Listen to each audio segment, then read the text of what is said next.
Ma fille est née à 29 semaines, ce qui est très tôt. Nous sommes aux soins intensifs néonatals depuis le 5 janvier, environ 5 mois et demi. Mon inquiétude à l'idée de rentrer à la maison, c'est tous les microbes et maladies qui circulent dans la communauté et qu'Annaline attrape un de ces germes. La rougeole est une vilaine infection. C'est aussi possible d'attraper des infections intestinales qui, dans certains cas, peuvent entraîner des complications affectant le cerveau.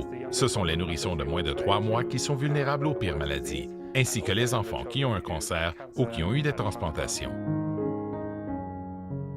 Andrew est un enfant heureux et en bonne santé jusqu'à l'âge de 12 ans, quand un diagnostic inattendu a révélé la présence d'une maladie cardiaque grave.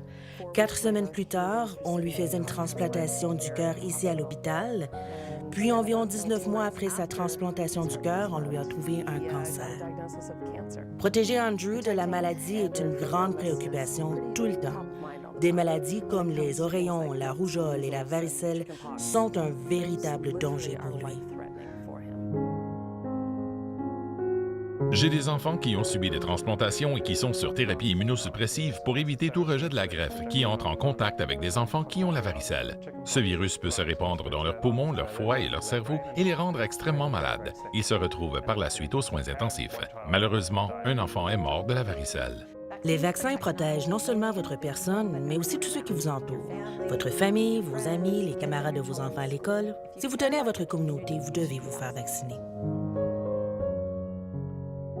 Certains parents et soignants hésitent à faire vacciner leurs enfants. Je pense que leurs raisons sont complexes et varient d'une famille à une autre.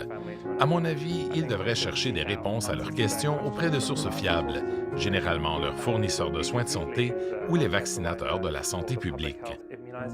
Les vaccins font régulièrement l'objet de contrôles pour vérifier leur innocuité. Et étude après étude prouvent qu'ils sont sans danger.